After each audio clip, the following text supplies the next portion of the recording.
To sit here and go through this again, and to hear them claim in their defense that I don't have any right to privacy, is disgusting.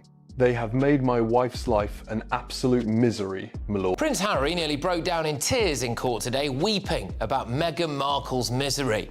And he was told to stop arguing back by the judge. Well, Prince Harry was giving evidence in his privacy claim against the publisher of the Daily Mail and the Mail on Sunday in the High Court today. Devastating moment for Prince Harry's reputation and credibility, as he argues with a judge while in the dock, contradicts himself, appears to fib about using the pseudonym Mr. Mischief. He just had a set of very leaky mates who were using him to sell stories to the press and make a bit of cash. Here's what he had to say. Prince Harry, you're crying on the stand. In life, we don't always get what we want, right? We want friends, okay? We've all been in that situation. We want a friend, a loved one, a relative to take accountability, to apologize. It doesn't happen, okay? You're expecting a big newspaper conglomerate to come crawling to you to apologize. It's not gonna happen. You can either move on with your life. Arrogant and pig-headed Harry started arguing with the judge. This was just part of their exchange. Everything going on with Harry today, I feel like it's a need to talk about his big boy man tears. He's so emotional, guys. His poor wife, she lives in misery in her $16 million mansion with her 4.4 million followers on Instagram, her Netflix deal, her show on Netflix, all these sorts of things, and she's so miserable.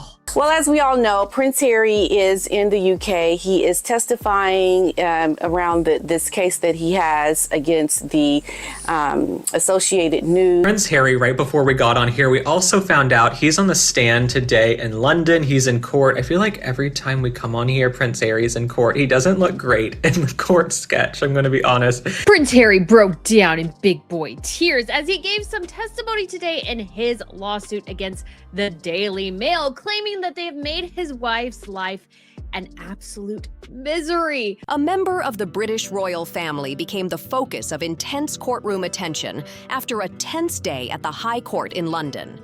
During legal proceedings, Prince Harry reportedly had several exchanges with the presiding judge, drawing notice from both the courtroom and the media. The judge said he may be forced to take a very unorthodox approach of allowing the court to know his location, but not the parties.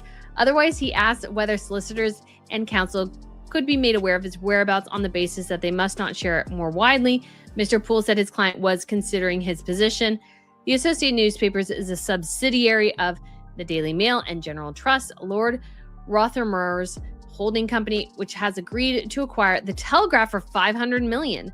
Proposed takeover expected to face regulatory scrutiny in the coming weeks. I actually did not know that piece of information. That is very interesting. At the same time, his spouse was overseas and active on social media, highlighting the contrast between the public and private moments surrounding the case. The hearing took place on January 22, 2026, when Prince Harry appeared at the High Court as part of a civil lawsuit against Associated Newspapers Limited, the publisher of the Daily Mail and Mail on Sunday. This is my job. I understand that this is a big moment for you, but you're making a mistake that a lot of people make. Let me just tell you, your job now is just to answer these questions. Let your legal team answer the case. And Harry seemed to kind of go, okay, my lord, yeah, whatever. Then he carried on, then he did it again, and then he did it a third time, and it was really bad the third time. So the claim alleges unlawful information gathering, including phone hacking, during the period between 2001 and 2013. The case involves multiple claimants and significant financial damages, making it one of the more high-profile media law disputes in recent years. Prince Harry is part of a group of 7 well-known individuals bringing claims in the case, alongside figures such as Elton John and Elizabeth Hurley. Tell us that you were aware of some, but not all, of the 14 articles that you complain of in these proceedings at the time they were published. Yes. You did not complain, and no complaint was made on your behalf. Not that I am aware of. That is because you believed at the time that the articles were published, insofar as you saw them, that the information they contained came from legitimate sources. To a certain extent, but I would not have been able to complain about them anyway because of the institution I was in. it would have been very difficult. Never complain and never explain. For the claimants, the proceedings represent an attempt to seek accountability from sections of the tabloid press through the courts. During his time on the witness stand, Prince Harry was questioned by Anthony White, counsel for the defense. Reports from the courtroom indicate that the exchange became tense, with the witness responding at length to questions and, at times, disputing how they were framed. This prompted interventions from the judge to ensure the questioning remained focused and procedurally appropriate. The presiding judge, Justice Matthew Nicklin, addressed the situation directly. He reminded the witness that his role was to answer the questions put to him, while legal arguments would be handled by counsel. When you look at him bringing up Meghan in this moment about what happened in the past, for me, it looks like he is trying to do what happened in the past because of what happened to Meghan in the present. But if it is about what happened to Meghan in the present, then why not bring a lawsuit about what happened to Meghan in the present? You know why he won't do that? Because, first of all, there's not other people that he can come in with this same lawsuit to strengthen his case like he has with the other people that are in on this court case, all these other people. It's just him and his life with this woman. But also, Meghan's life that she lived in the UK was not even affected that way, where there would be evidence, where there would be enough justification for a lawsuit.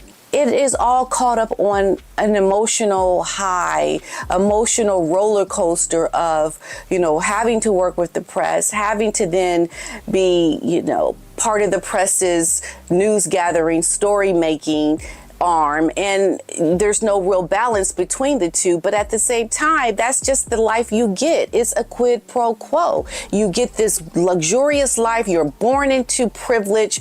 Things you never had to work for, but the compromise to all of that is that now you have to put up with things in the press that probably do make your life miserable. The judge emphasized that such moments are not unusual in high-stakes litigation and encouraged a calm and structured approach so the hearing could proceed efficiently.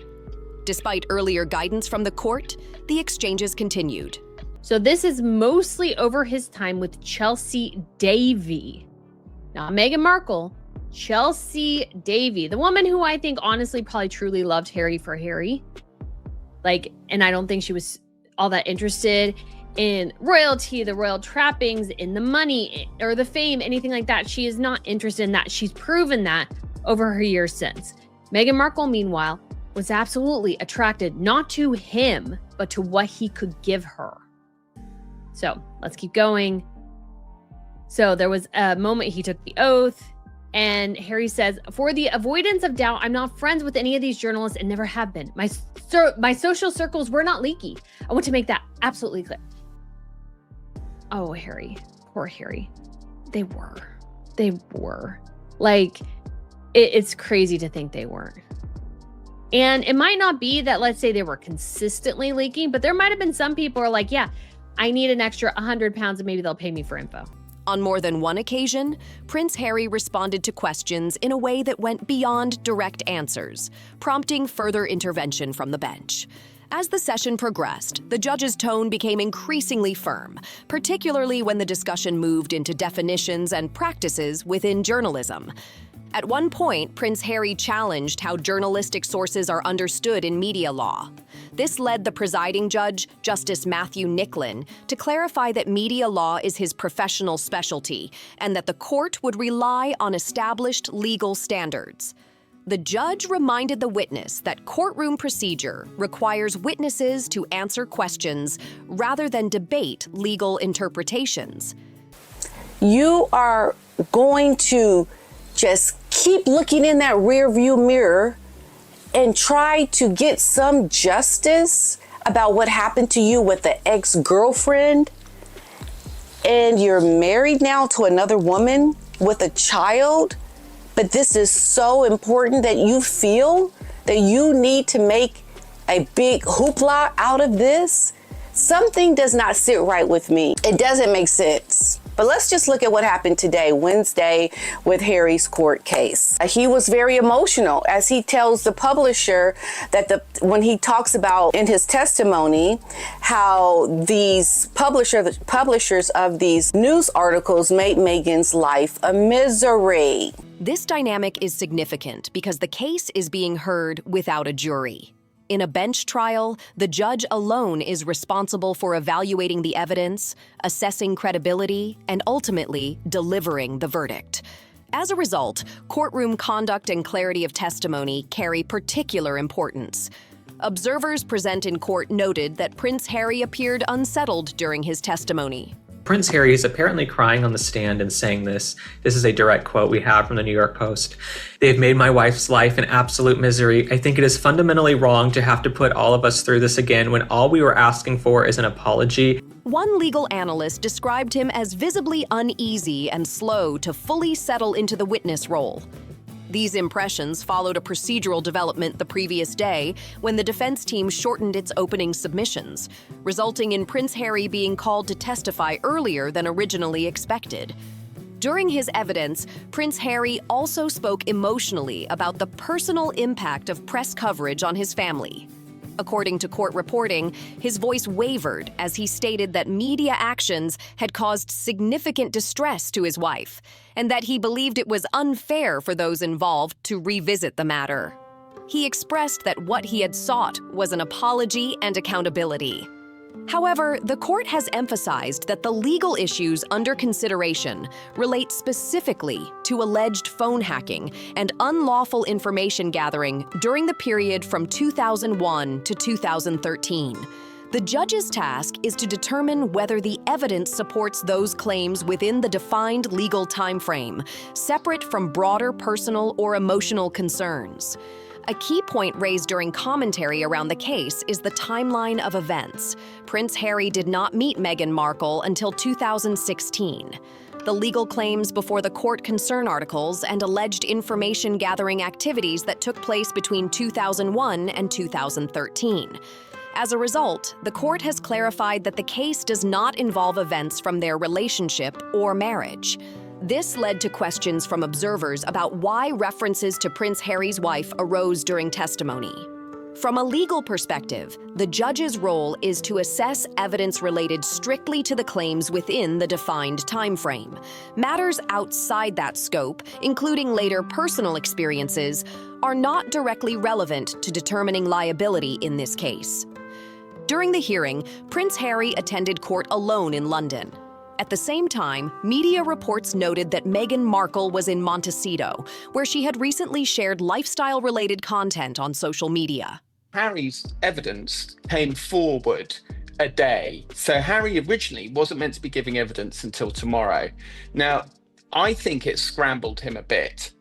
He seemed uneasy from the moment he arrived. He didn't really settle properly in the witness box, and he came in, and Anthony White very cleverly immediately got him onto this thing of being part of the institution lane, and right from the off, Harry was on the defensive and very bristly and very abrasive, and the judge intervened 3 times to try and calm him down. I mean, the first time, which was the one that you showed there, he was actually quite sympathetic, and he was quite like, look. This contrast prompted discussion online, with some members of the public commenting on the visual and symbolic difference between the courtroom setting and the content shared elsewhere. Public reaction unfolded largely on social platforms, where users expressed differing views. Some questioned the relevance of family references in the context of the lawsuit, while others focused on the broader public image of the couple, who have often spoken about presenting a united front. These reactions reflect public opinion rather than legal arguments and do not form part of the evidence before the court. Another moment that drew attention was Prince Harry's statement expressing opposition to what he described as the commercialization of his private life by the media. This comment was widely discussed because it exists alongside his previous participation in several high-profile media projects. These projects include a memoir, Spare, in which Prince Harry shared personal experiences, as well as a documentary series released through Netflix. He has also taken part in televised interviews, including a widely viewed conversation with Oprah Winfrey, where private family matters were discussed publicly.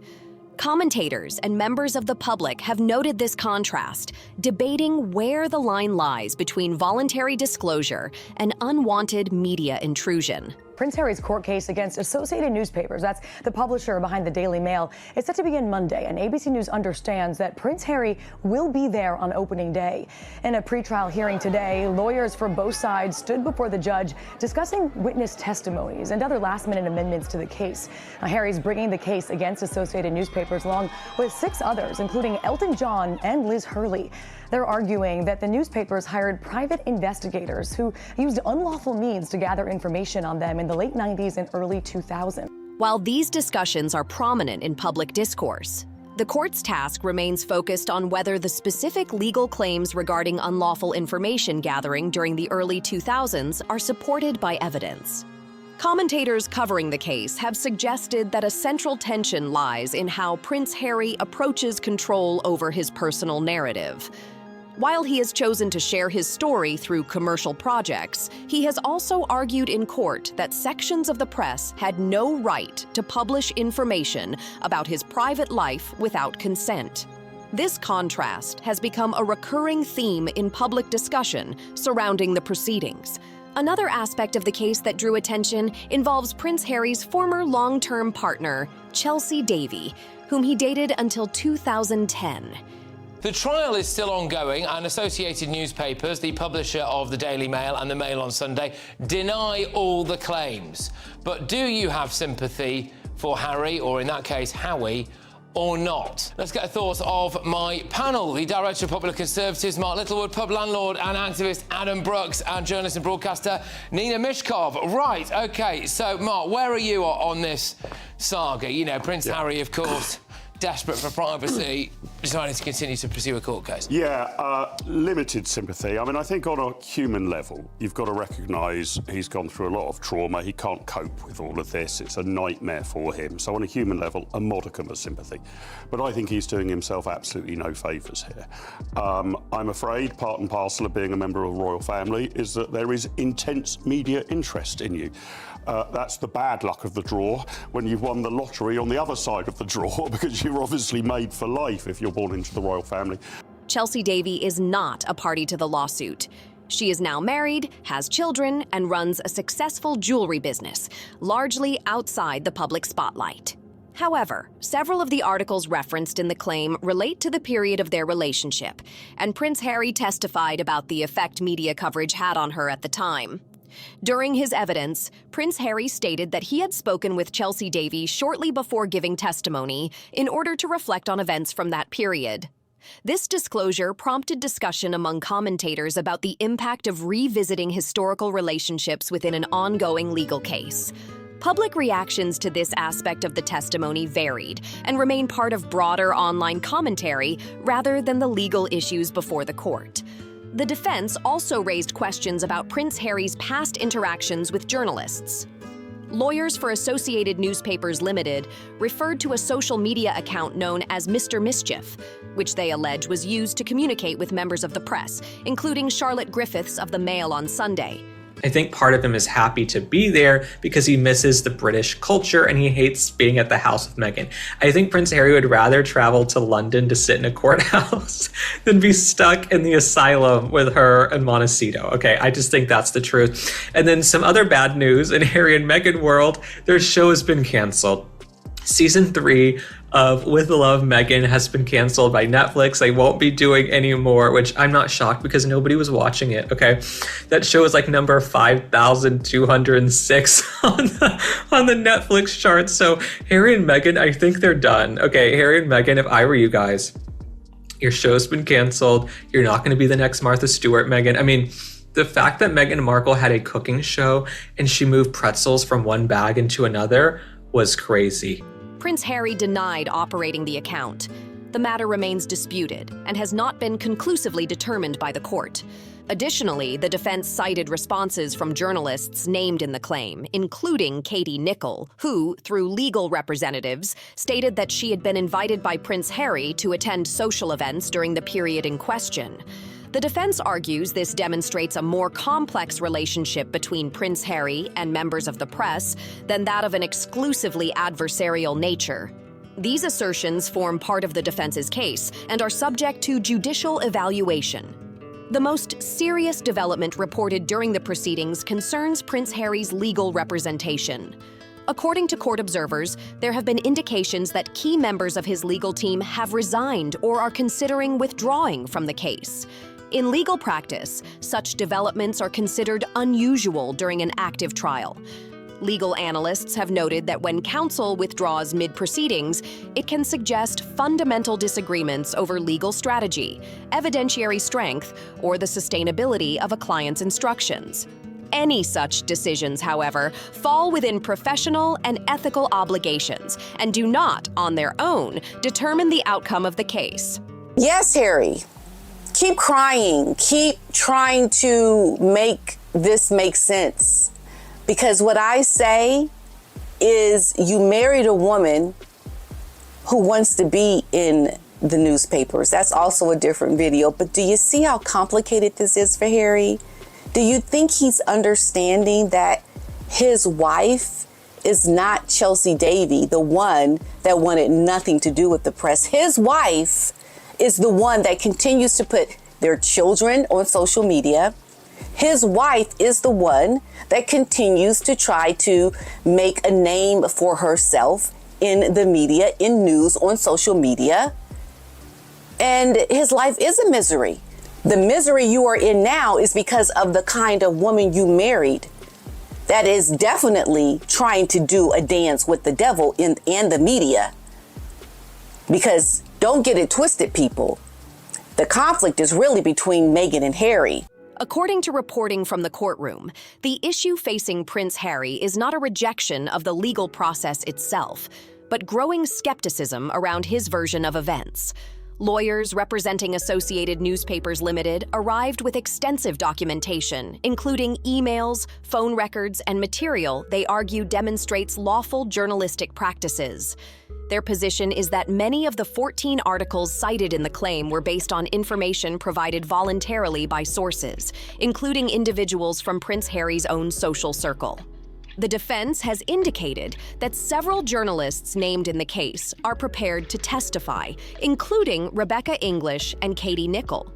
Both are established professionals who, through legal counsel, have maintained that their reporting relied on legitimate sources and standard journalistic methods. The defense has emphasized that these witnesses are contesting the allegations in order to protect their professional reputations. There are also significant financial implications attached to the outcome of the case. Under UK civil law, an unsuccessful claimant may be required to cover not only their own legal costs, but also those of the opposing party. Legal commentators have noted that if Prince Harry were to lose, the potential liability could reach many millions of pounds. I think Harry reveals more than he thinks he did, because he's, of course, trying to pull out the heartstrings about his wife, who, honestly, I feel like the judge should have told him straight to his face, your wife's feelings have no bearing on this trial whatsoever, Harry. This is about Chelsea, Cressida, your former girlfriend, you know? But he has to bring up his wife. I'm sure that's what his lawyer was doing. But I honestly have absolutely zero sympathy for him and his wife in this instance. If they had been quiet and dignified, would I have some more sympathy? Media reports have also referenced outstanding costs from previous litigation, adding to the financial pressure surrounding the case. This lawsuit was widely viewed as a pivotal moment for Prince Harry, an opportunity for accountability, validation, and possibly financial resolution. Instead, the proceedings have highlighted broader challenges he currently faces.